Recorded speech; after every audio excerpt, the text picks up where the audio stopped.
ఆగండ్రా, ఇది నా స్థలం. ఎవరైనా లోపలికొచ్చారా ఒక్కటే దెబ్బ, బుర్ర బద్దలైపోతుంది. జాగ్రత్త. నాన్న, మీకేమైనా పిచ్చెక్కిందా? కన్న కొడుకులం మేము బ్రతుకుండగానే మాకు కబురు పంపకుండా అమ్మ శవాన్ని ఎలా తీసుకొచ్చారు? ఎవరైనా చచ్చిపోతే ప్రాణంతో ఉన్న వాళ్ళకే కబురు పెడతారు, చచ్చిన వాళ్ళకి కాదు. నాకు సంబంధించినంత వరకు నువ్వు ఎప్పుడో చచ్చిపోయావు. నాన్న, నాన్న గిన్న అన్నావంటే నిలబడ్డ చోటే నీకు సమాధి కట్టేస్తాను. జాగ్రత్త. నాతో చెప్పకుండా నీ పెళ్ళాన్ని తీసుకుని నువ్వు ఇల్లు వదిలిపోయావు. నీతో చెప్పకుండా నా పెళ్ళాన్ని మోసుకొని నేను ఇక్కడికి తెచ్చాను. రెంటికి చెల్లు. మావయ్య. మావయ్య అలా పిలవద్దమ్మా.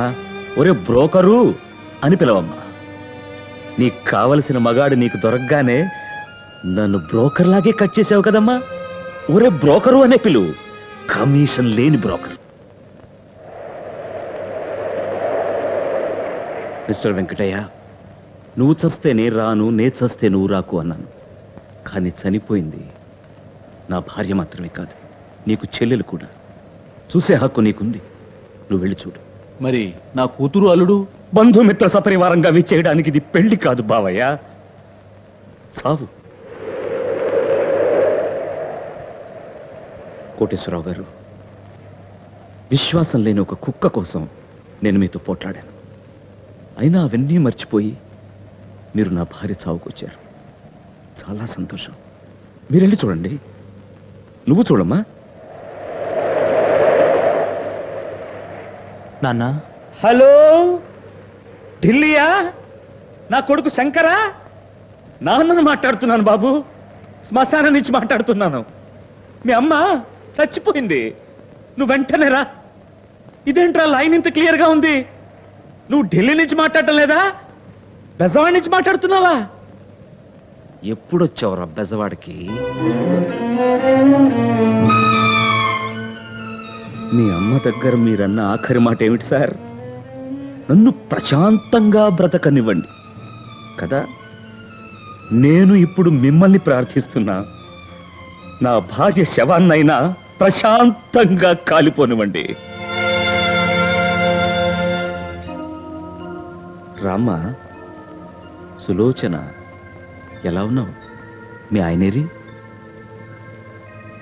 బిజినెస్ పని మీద బాంబే వెళ్ళారు. అంటే నీ మొగుడు బాధ్యత తెలిసి బిజినెస్ చేస్తున్నాడు అంటావు. పోన్లే, నేను ధర్మపిండం తిట్టినందుకు నీకు ప్రయోజనం కనపడింది. అది సరే, ఏంటమ్మా ఇంత దూరం వచ్చావు? నేను అమ్మని చూడొచ్చా? అయ్యయ్యో, నువ్వు వస్తావని ముందే చెప్పకూడదా తల్లి? మీ అమ్మని ఇప్పుడే దహనం చేశాను. అబద్ధం చెప్పకండి అన్న. బీరువాలో పెట్టిన గొలుసు తాకట్టు పెట్టానని నువ్వు అబద్ధం చెప్పొచ్చు, నేను చెప్పకూడదా? మీ అమ్మని నేను దహనం చేసేశాను.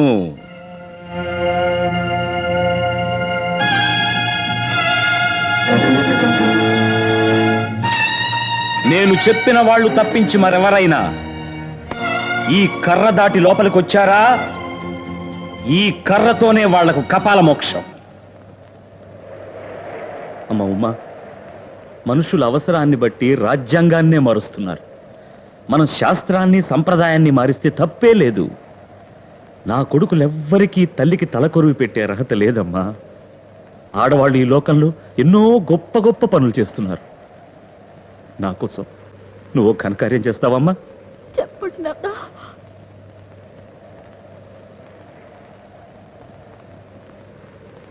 నా భార్యకి నువ్వే తలకొరువు పెట్టాలి.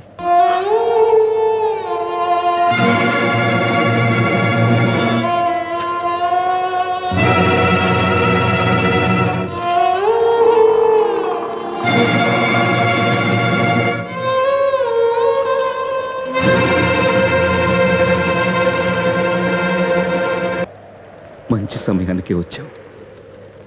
నువ్వు నాకు సాయం చేస్తావా? చెప్పండి మావయ్య. చితి మీద ఉన్న నా భార్య కాలిపోయేలోగా నువ్వు నా కూతురు చెయ్యి అందుకోవాలి.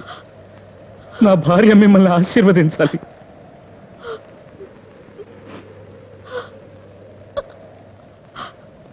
ఏమిటమ్మా, సారే చీరే ఏమీ లేకుండా నేను నీకు పెళ్లి చేస్తున్నానని బాధపడుతున్నావా? ఆ ముక్కోటి దేవతలు పరమేశ్వరుని కళ్యాణానికి ఇచ్చిన సారె కంటే గొప్ప సారె మీ నాన్న దగ్గర ఉందమ్మా.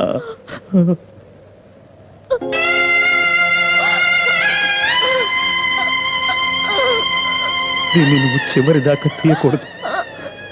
నాకు మీ అమ్మని చూడాలనిపించినప్పుడల్లా ఈ ఉంగరం చూడడానికి వస్తానమ్మా. తోడుగలడు.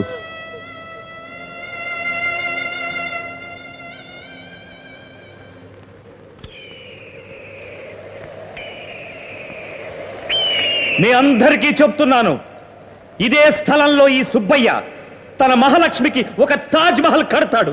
కట్టందే చచ్చిపోడు. ఆ రోజు మీ అందరికీ నేను ఆహ్వాన పత్రిక పంపిస్తాను. అప్పుడు రండి, వెళ్ళండి. మావయ్య,